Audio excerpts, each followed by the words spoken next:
ॐ अज्ञानतिमिरन्धस्य ज्ञानाञ्जनशलाकया चक्षुरुन्मिलितं येन तस्मै श्रीगुरवे नमः। श्रीचैतन्यमनोभीष्टं स्थापितं येन भूतले स्वयं रूपा कदा मह्यं ददाति स्वपदान्तिकं। वन्देऽहं श्रीगुरून् श्रीयुतापदकमलं श्रीगुरुवैष्णवांश्च श्रीरूपं साग्रजातं सहगना रघुनाथान्वितं तं सजीवं साद्वैतं सावधूतं परिजनसहितं कृष्णचैतन्यदेवं श्रीराधा कृष्णपादान् सहगना ललिता श्रीविशाखान्वितांश्च। हे कृष्ण करुणा सिन्धु दीनबन्धो जगत्पते गोपेश गोपिका कान्त राधा कान्त नमोऽस्तुते। तप्त कांचन गौरांगी राधे वृंदावनेश्वरी वृषभानुसुते देवी प्रणमामि हरिप्रिये। वाञ्छाकल्पतरुभ्यश्च कृपासिन्धुभ्येव च पतितानां पावनेभ्यो वैष्णवेभ्यो नमो नमः। जय श्री कृष्ण चैतन्य प्रभु नित्यानंद श्री अद्वैत गदाधर श्रीवासादि गौरभक्तवृंद। हरे कृष्णा कृष्णा कृष्णा हरे हरे, हरे Ram Ram Ram Hare Hare. So today, we will be having the session only till 2:45. 3 o'clock there is another session which is for the teen, teenagers, from it is from 8 to 18 years old people, so they can attend that. So I have forwarded that in our reading group. So like devotees who want to take advantage of that, they can uh, go for it. So we will continue from where we left. It is 15th sloka of the 7th chapter of 2nd canto. So we are reading the descriptions of various incarnations of the Lord, right? In summary, in just a very few words, they are being described. So later on, all these incarnations will be described in detail in the further cantos, that come in. So text 15. अन्तःसरस्सुरबलेन पदे गृहीतो ग्राहेण यूतपतिरं भुजहस्त आर्तः आहेदमादिपुरुषा किल Loknath तीर्थश्रवणमङ्गलनामधेय. So the leader of the elephants, whose leg was attacked in the river by a crocodile of superior strength, was much aggrieved. Taking a lotus in his trunk, he addressed the Lord, saying, O original enjoyer, Lord of the universe, O deliverer as famous as a place of pilgrimage, all are purified simply by hearing your holy name, which is worthy to be chanted. So this is the Gajendra Moksha. So in that, to save that elephant Gajendra, the Lord appeared. So in his, and then that is also one of the incarnations of the Lord. Purport: the history of delivering the leader of the elephants, whose leg was attacked in the river by the superior strength of a crocodile, is described in the 8th canto of Srimad Bhagavatam. Since the Lord is absolute knowledge, there is no difference between his holy name and the personality of Godhead. The leader of elephants was much distressed when he was attacked by crocodile. Although the elephant is always stronger than the crocodile, the latter is stronger than the elephant when it is in the water. And because the elephant was a great devotee of Lord in his previous birth, he was able to chant the holy name of Lord by dint of his past good deeds. Every living entity is always distressed in this material world because this place is such that at every step one has to meet with some kind of distress. But one who is supported by the past good deeds engages himself in the devotional service of the Lord, as confirmed in Bhagavad Gita 7:16. So it is very important that Esham Tvantagatam Papam Jananam Punya Karmanam Te Dvandva Moha Nirmukta Bhajate Mam Dridhavarta.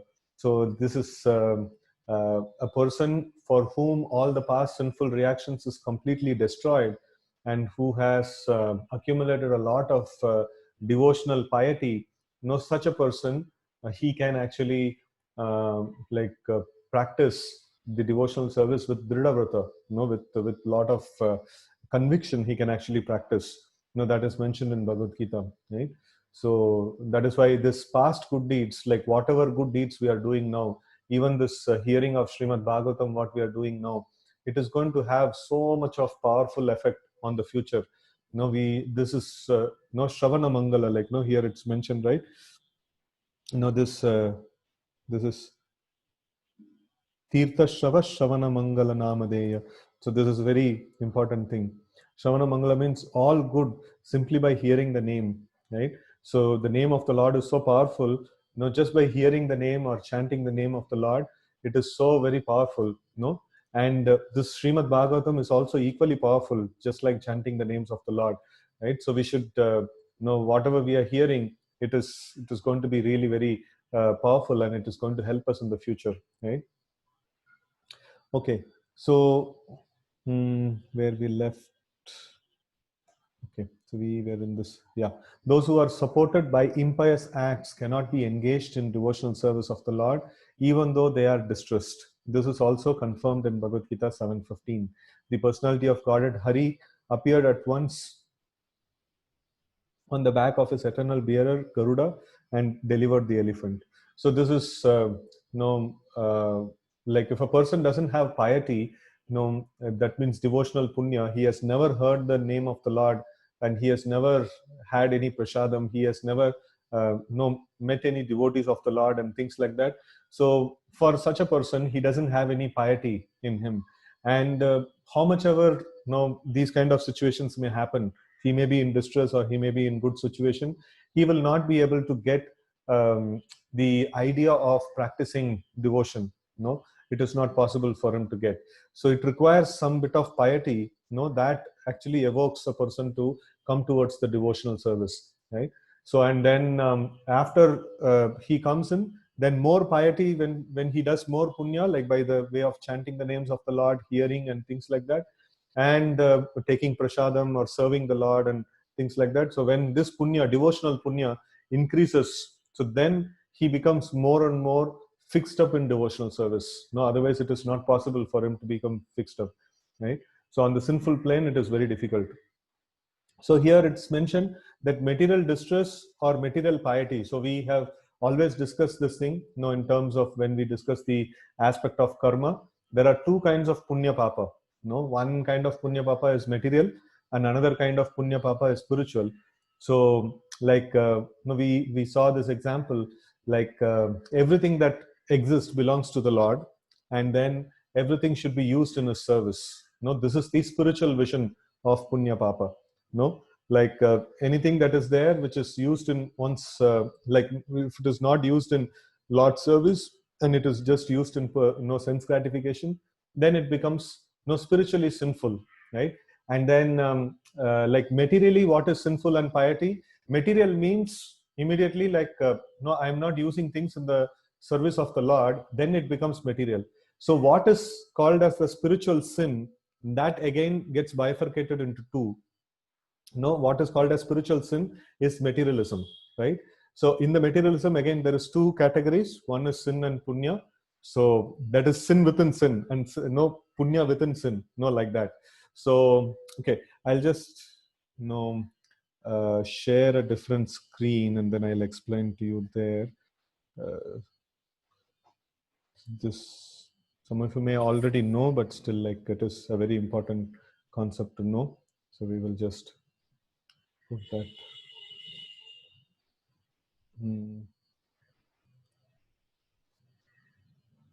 Okay, so I'll share a different screen. So here we see that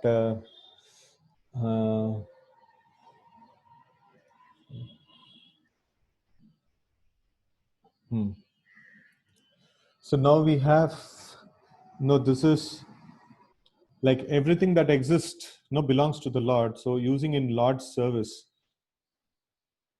sorry, Lord's service is called the spiritual punya, right? And then the other aspect is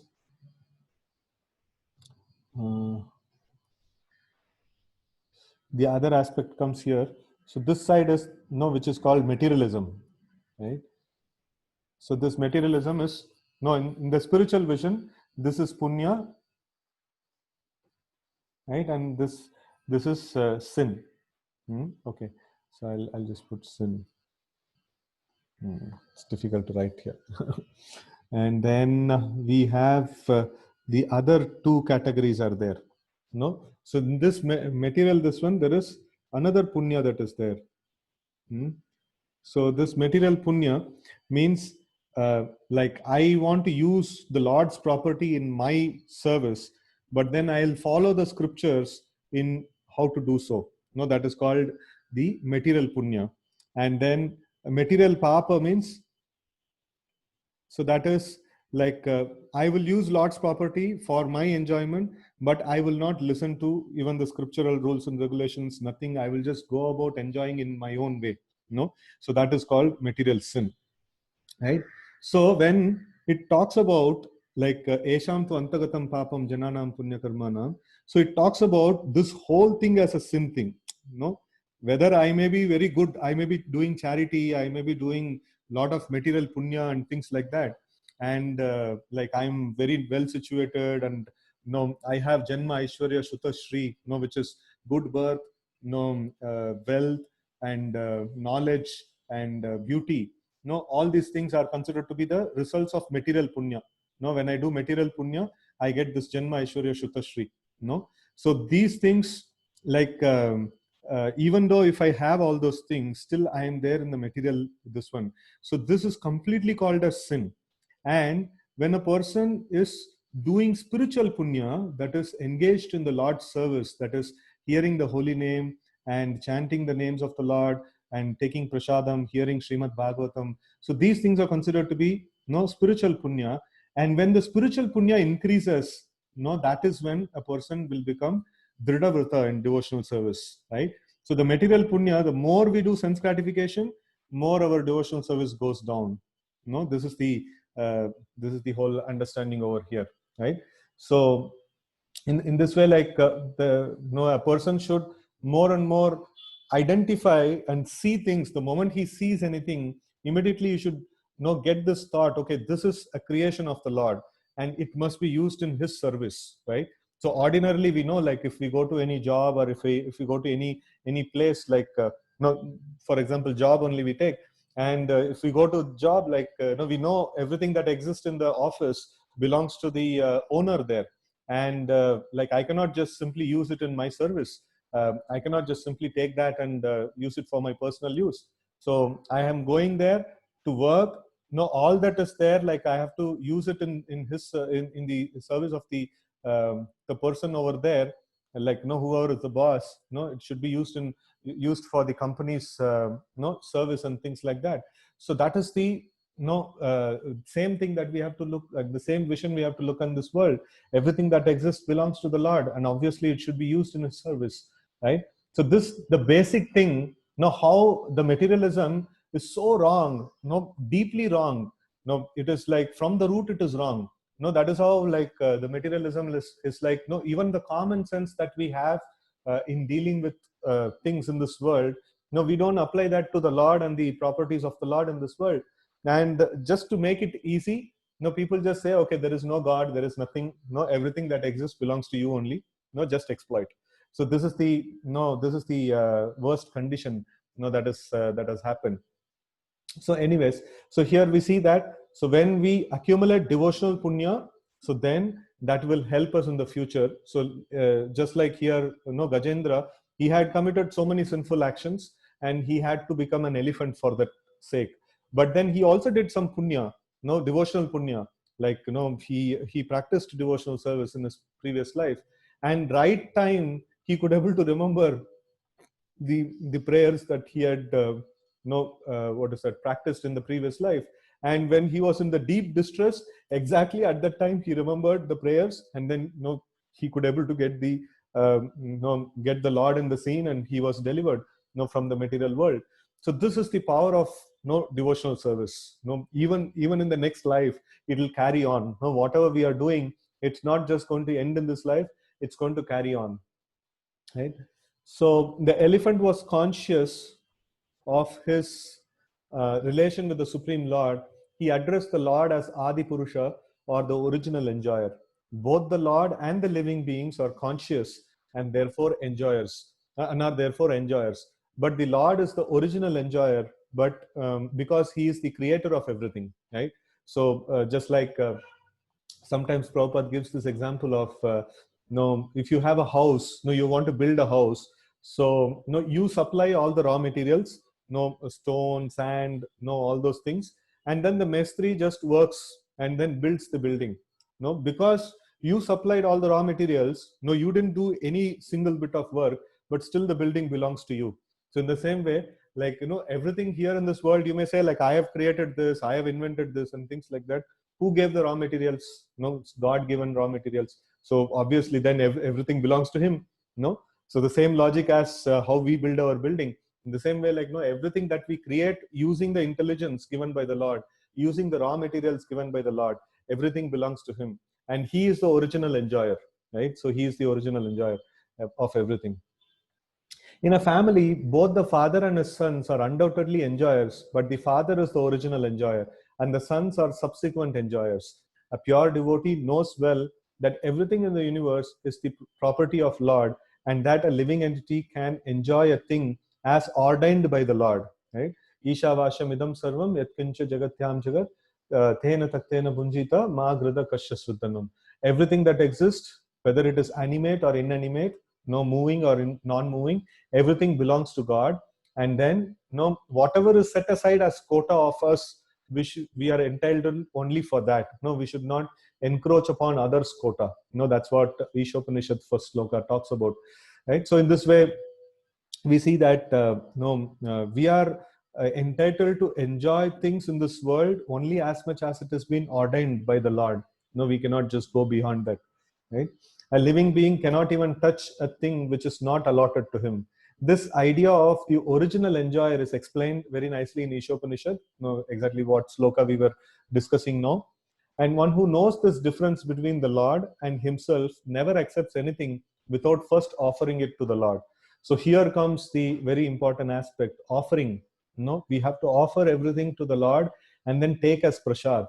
This is the culture. This is the Vedic culture. In Vedic culture, everything is first offered as a sacrifice to the Lord, and then it is consumed. And the primary thing is the food that we consume. In Bhagavad Gita, in the 3rd chapter itself, Lord says that what is that? Yajnartat karmano anyatra lokoyam karma bandhana. Tadartham karma kaunteya mukta sangha samachara. So that means yajnartat karmano. Like when we offer things in the sacrifice to the Lord, then what happens? Yajnartat karmano anyatra lokoyam karma bandhana. So we have to offer things in the sacrifice to the Lord, and then if we don't offer, what will happen? No karma bandhana. As we were discussing in the graph, everything belongs to God and it should be used in his service. Now, if it is not used in his service, immediately we become karma bandhana. Like, we get bound by the reactions of the karma. That's the simplest, root formula of everything. So everything belongs to God and everything should be used in his service. So now, tadartham karma kaunteya mukta sangha samachara. When we start working for tadartha, like for that personality, for that supreme Lord, tadartham karma kaunteya mukta sangha samachara, we become completely freed from all the sins and we become completely freed from all material bondage. Then we are eligible for liberation. So this is the root formula. If we know that everything exists, belongs to God, and it should be used in a service, and how should be used? That Krishna is very mercifully explaining in Bhagavad Gita and Bhagavatam. How all the things that exist in this world should be used. That's the user manual. Everything is his property, and he's also giving the user manual of how to use everything. How to use various things that we have in this life, how to use our intelligence, how to use our energy, how to use various things that is provided by the Lord. So this, if we know and we use things according to the instructions of Krishna and for his pleasure, so then it becomes end of the matter. Like we become mukta sangha samachara. So we are eligible to go back to the spiritual world, right? So, and then there is another thing that says Bunjante tvaham papa e pachanti atma karanat. Like Anybody knows that sloka? Bhunjante tvaham papa ye pachanti atma karana. The first, this one of it. So this is like Yajnashishta Shinoshanta Muchante Sarva Kilbishai. Yeah, Yajnashishta Shinoshanta. So everything that I consume should be Yajnashishta. That means remnants of the Yajna, remnants of the food that is offered to the Lord. No, that becomes prasad, right? So Yajnashishta Shinoshanta Muchante Sarva Kilbishai. One who eats the food first offered in the sacrifice to the Lord is Muchante Sarva Kilbishai. He becomes freed from all the problems. And then Bunjante tve aham papa ye pachanti atma karanat. Those who are not offering food first in sacrifice to the Lord is only eating the sin. No, that's what Bhagavad Gita says. So in this way, like we can see that this root formula is like very clear. No, if everything belongs to God, so even the food that we have got, it is also like belongs to God, and it should be first offered in sacrifice to the Lord. Like no, that is a proper way. And if I just take directly without offering to the Lord, no, bunjante aham papa ye pachanti atma karanat. No, I am just only eating sin. No, atma karanat. No, I am just trying to satisfy my senses, and I am just no having food without offering to the Lord. So then it becomes sin. No, it is just like no, if there is a bank cashier and he is counting a lot of money, and then means in the cash counter, and if he wants money, no, what he should do, he can just take the money from directly from the cash counter. So then he becomes sinful. No, he'll be punished. He should offer all the money to the bank back, no, to the bank's treasury, and he should take his paycheck. No, that is called prasad, right? So everything that comes in the counter belongs to the bank, and what comes as the paycheck, no, is only belonging to this person, right? So who is the cashier? So in the same way, no, we also should do that.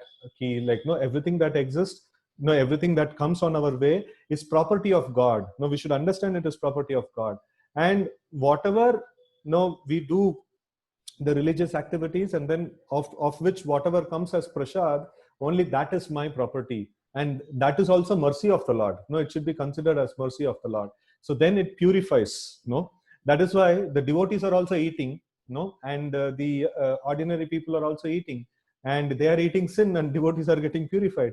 So what is this one? Because the devotees first offer everything in sacrifice to the Lord, and because of which no, the food becomes purified, and then no, we are able to we are able to consume that, and no, we are able to get purified. No, an ordinary person may not be able to understand this difference, but this is so scientific. The difference is so scientific, right? So okay, the elephant addressed the Lord as Akila Lokanatha, or the Lord of the universe, who is therefore the Lord of the elephant also. The elephant, being a pure devotee of Lord, specifically deserved to be saved from the attack of the crocodile. And because it is a promise of the Lord that his devotees will never be vanquished, it is quite befitting that the elephant called upon the Lord to protect him. And the merciful Lord also at once responded, "The Lord is a protector of everyone, but he is the first protector of one who acknowledges the superiority of the Lord instead of being so falsely proud as to deny the superiority of the Lord or to claim to be equal to him. He is ever superior. A pure devotee of the Lord knows this difference between the Lord and himself. Therefore, a pure devotee is given first preference because of his full dependence, whereas a person who denies the existence of the Lord and declares himself the Lord, is called an asura. And as such, he is given protection by the strength of limited power subject to the sanction of the Lord. Since the Lord is superior to everyone, his protection is also superior. No one can imagine it. So here somebody may ask that why is the Lord so partial? No, he is only protecting, he has so much of capacity, he can protect everyone. Why is he only protecting his devotees? Why is he not protecting other people and things like that? So it is it is something to be noted that the devotees want the help of the Lord, so he comes into the scene. The non-devotees all the time, no, they have been speaking that no, there is no God, there is no, what is the existence of God and things like that. Why will the Lord come suddenly in the place? And he just allows the living entity to be in the to follow their own path of karma. No, he will not just come and intervene in that path of karma. And in fact, this material body, like there is when the material body is going through some distress, actually it is like, when we put small children in the theme park, and then they have some nice cars, they ride there, and there is a huge rubber beading that is there. And in the theme park, they go on, sometimes the one child and another child, they go and smash each other, and then no, they cry, no, you see, like, this person, this child came and no, hit my car and things like that and all. We know that the parent knows that there is nothing happened to the child. No, it's only the game that is there, and then the toy cars are getting like affected and things like that, and that's part of the game, right? So in the same way, the Lord, no, he knows that living entity is safe. No, it is only the material body that is going through the suffering, and that is like the rubber beading, that is given in the this one theme park, in the play area. So the Lord knows, okay, this person will go through so much of suffering and things like that. It is only the rubber beading that is getting affected, and this person is identifying himself with that rubber beading, and he's getting so much affected by it. No, that is a problem. So that is why the Lord says that Esham, sorry, what is that? Esham evanu kampartam aham ajnana jam tamaha nashayami atma bhavasto jnana deepena bhashvata. So the Lord says, when I become very, very merciful to somebody, I destroy their ignorance and then light the lamp of knowledge in their heart. So that is the thing, important thing. Spiritual life is not, it's not going to, the material body is not going to live forever, and our problems are not going to stop. Only thing is, we are going to get a perspective that this material body and the material problems are temporary, and it will keep happening. I am spirit soul, and I don't have anything to give or take in this material world. I don't have anything to do do with this material world and material body and things like that. Now these things will keep changing. Now today I have this body, tomorrow I'll have some other body, and in every body there is so much of problem. So only idea is that spiritual idea means I am spirit soul, I am servant of the Supreme Lord. Just forgetting that I am getting different rubber beadings. After I break one beading, another rubber beading is given in form of another body. How many times I'll keep changing? Stop the play and be peaceful. Go back to the Vaikuntha. Go back to the spiritual world. So that is the main message of this one. And here we see that the Lord comes to save such people. Here the elephant Gajendra, he was not just praying for his pain. He was saying, the way he was praying was, you are the Supreme Lord, you are the ultimate protector of everyone. Now I realized, from the past life, whatever I did, this one I could able to realize, and I could able to offer this prayer. And he was actually calling out the Lord in devotion, and the Lord actually came to take and protect the devotion of the Gajendra. And saving the material body, saving the externals is just it's just an external. It's not, that is not the actual saving. For that matter, Kunti Maharani, like in the first canto we read, she is praying that when Krishna is leaving after the battle of Hastinapur and Kurukshetra, then after that, like he's leaving. At the time, Kunti is telling that you are leaving now, because you have put us in safe position and all the enemies are killed and things like that. So now you're leaving thinking that we are safe. But then I wish that if you were to be there with us, you will be there only when there is problem. Then I wish there is a lot of problems in my life, so that I always remember you and you always be there next to me. Because remembering you means apunar bhava darshanam. Bhava means to take birth again and again in this world, and apunar bhava darshanam means like to be with you, to have your association. She's addressing Krishna. To have your association means we don't see another birth in this material world. We are going to go back to the spiritual world.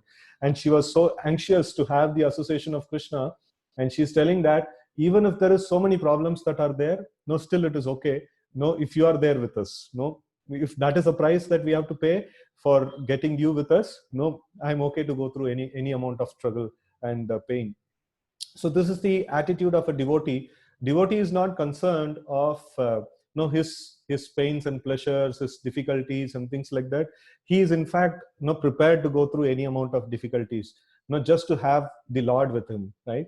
So that is the mood actually. No, in that way, like the Lord, no, he doesn't come to help every single problem and every single, no, this one in this world, because he knows this is like a child's play. No, there is no point in, no, saving these people in small things or not.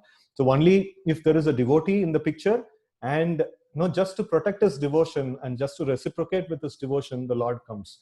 Otherwise, the Lord doesn't need to come. No, like that.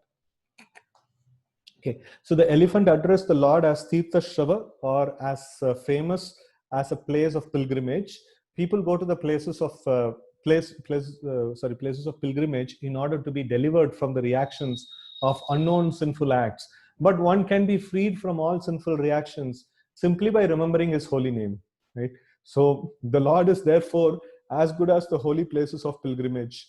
One can be free from all sinful reactions after reaching a place of pilgrimage, but one can have the same benefit at home or at any place simply by chanting the holy name of the Lord.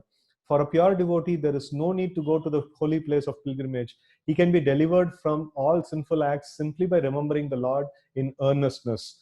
A pure devotee of the Lord never commits any sinful acts, but because the whole world is full of sinful atmosphere, even a pure devotee may commit a sin unconsciously as a matter of course. One who commits sinful acts continuously cannot be worthy of being a devotee of the Lord, but a pure devotee who unconsciously does something sinful is certainly delivered by the Lord, because a pure devotee remembers the Lord always. No, it's like no, if you are there always underneath the water, no, then sometimes you may happen to touch fire or something like that, but then you are so much surrounded by water, like it will not even have any effect. Actually, you are always, the body is always wet, so then there is no possibility of you getting burnt, right? So in the same way, like unconscious or unintentional sinful acts that are done by the devotee, it will not even have its effect, no, sometimes. And here for Gajendra, there was some grievous sin.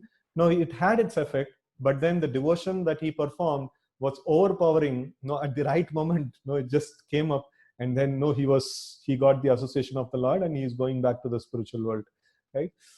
So the Lord's holy name is called Shravana Mangala. This means that one receives everything auspicious simply by hearing the holy name. In another place in Srimad Bhagavatam, his holy name is described as Punya Shravana Kirtana. It is a pious act simply to chant and hear all about the Lord. The Lord descends to this earth and acts like others in connection with the activities of the world, just to create subject matters for hearing about him. Otherwise, the Lord has nothing to do in this world, nor has he any obligation to do anything, right? So natasya karyam karanam cha vidyate. He doesn't have any prescribed duty to perform. But then why does he come? Why does he do various activities in this world?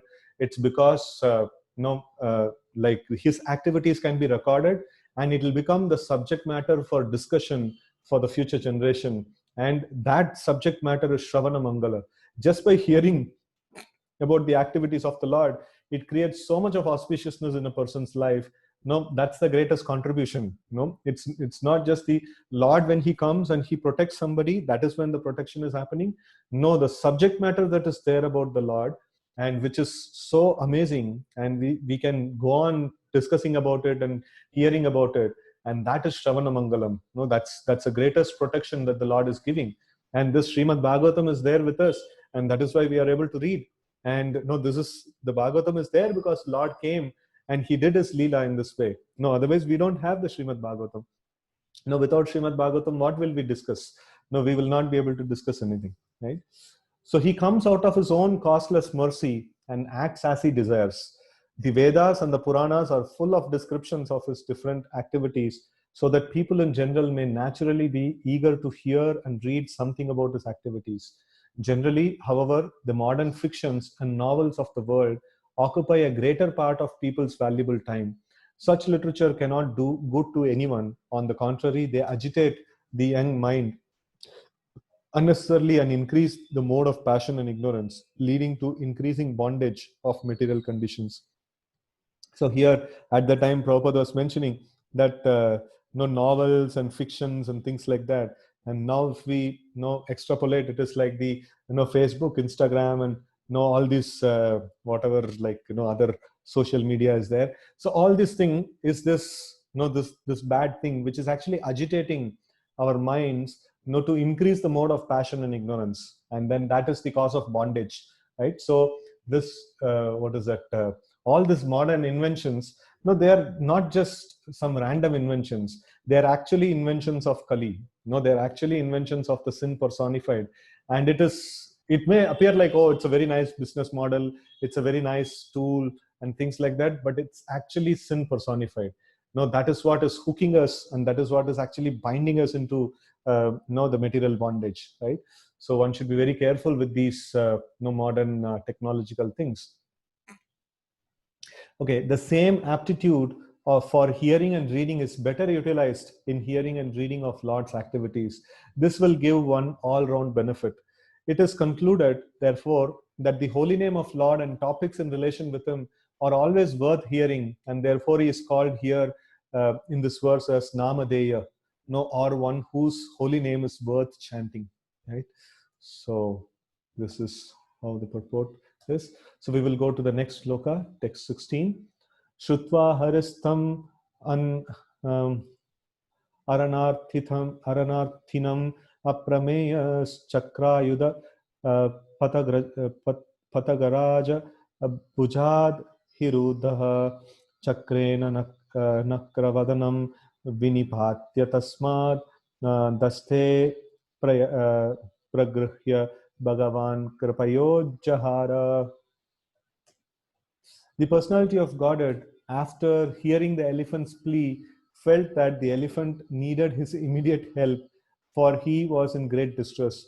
Thus, at once the Lord appeared there on the wing of the king of birds, Garuda, fully equipped with his weapons, the wheel chakra, the wheel chakra, where with the wheel he cut to pieces the mouth of the crocodile to save the elephant, and he delivered the elephant by lifting him by his trunk.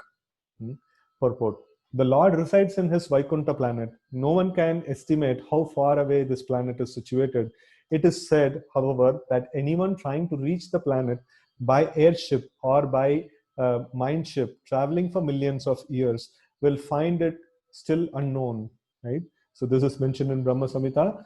Pantastu koti satavatsara sampragamyo vayo ratapi manaso munipungavana sopyasti yat prapadasumya avichinti tattve govindamadi purusham tamaham bhajami. So it says that pantastu koti satavatsara, even if a person travels for satavatsara, for many years, and like vayo ratapi manaso munipungavana, even at the speed of wind or mind, he travels for many millions of years, still he will not reach that zone of spiritual world.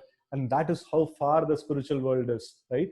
So, and for such a distance it is there, but then for a devotee of the Lord, he can very easily transfer himself over there. Very easily he can actually go there. So modern scientists have invented airships which are material, and the yogis make a still finer material attempts to travel by mind ship.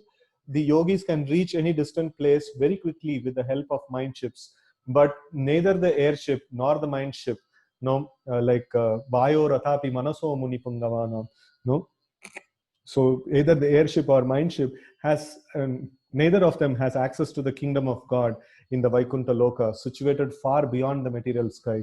Since this is the situation, how was it possible for the prayers of the elephant to be heard from such an unlimited distant place? And how could the Lord at once appear on the spot? These things cannot be calculated by human imagination. All this was possible by unlimited power of the Lord. And therefore, the Lord is described here as Aprameyam. For not even the best human brains can estimate his power and potencies by mechanical calculation, mathematical calculation. The Lord can hear from such a distant place. He can eat from there.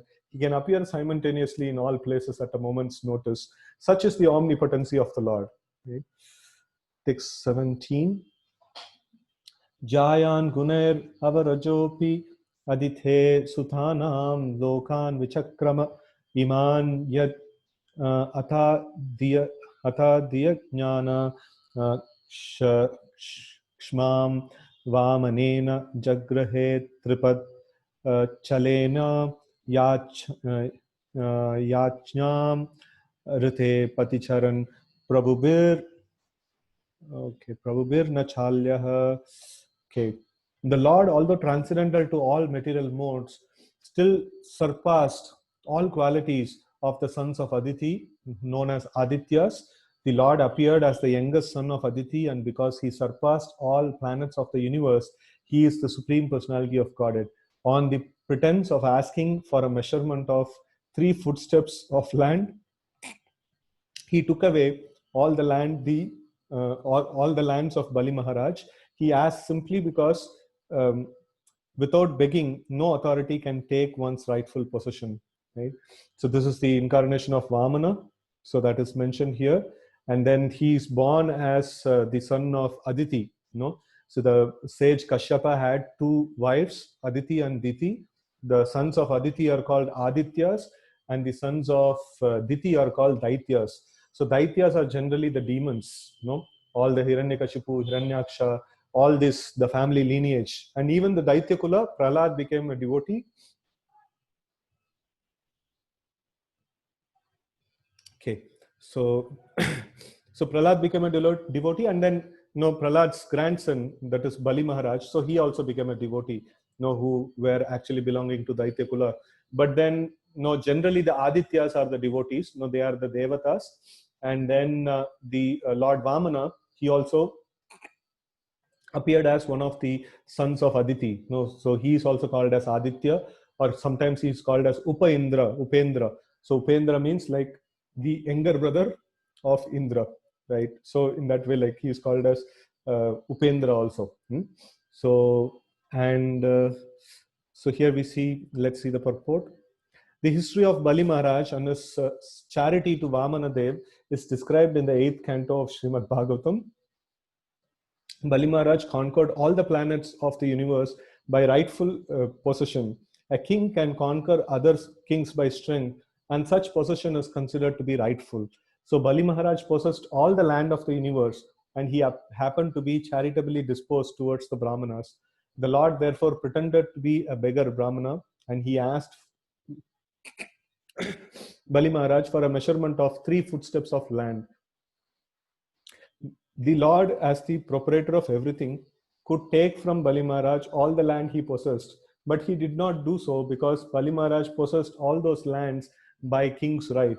When Bali Maharaj was asked by Lord Vamana for such small charity, Bali Maharaj's spiritual master, namely Shukracharya, objected to this proposal because he knew that Vamanadev was Vishnu himself, pretending to be a beggar. Bali Maharaj did not agree to abide by the orders of his spiritual master when he understood that the beggar was Vishnu himself, and he at once agreed to give him in charity the land requested. By this agreement, the Lord Vamana covered all the lands of the universe with his first 2 steps, and then asked Bali Maharaj where to place the 3rd step. Bali Maharaj was very glad to receive the Lord's remaining step upon his head, and thus Bali Maharaj, instead of losing everything he possessed, was blessed by Lord's becoming his constant companion and doorman. So, by giving everything to the cause of the Lord, one does not lose anything, but he gains everything that he could never otherwise expect. So here Bali Maharaj, when he offered himself, his head, to be placed for the 3rd step, the Lord actually pushed him down to Sutala Loka. Sutala is one of the Atal, Vital, Sutal, Mahatal, Rasatal, like that. No, Sutal is one of the lower planetary systems. And then he was pushed to the lower planetary system. And then Lord was very pleased with his attitude, that he was what is it? He was he was told not to give this charity by his spiritual master, so-called spiritual master, Sukracharya. But then he rejected, saying that if this is Vishnu and all the scriptures are talking about giving everything, offering everything in service of Vishnu, and why are you stopping me from, you being spiritual master? You should encourage me to serve Lord Vishnu, but then you are stopping me. What kind of spiritual master you are? So he rejects him.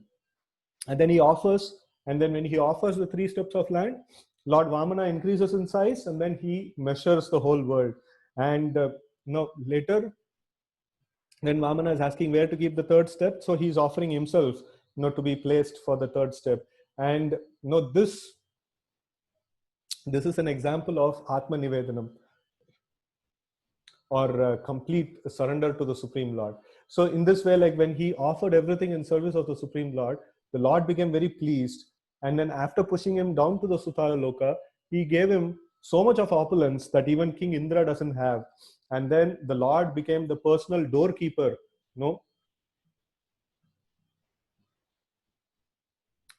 what is it? The Lord became the personal doorkeeper of the Bali Maharaj. That's the story. That is there in the 8th canto. We will have more detailed discussion on that. So in this way, like we can see that the Lord is very amazingly, like he does various leelas, and the Lord also has Trivikrama. There is another name of Vamana. So one who conquered all the 3 planetary systems. And then the Vamana also has another name called Urukrama, who does activities which are beyond imagination, who can perform Herculean tasks, who can perform like unimaginable feats. So that is also one of the names of the Lord, that is given. So in this way we have, so we will stop here. So because the another session that's going to start at 3 o'clock, they may be wanting the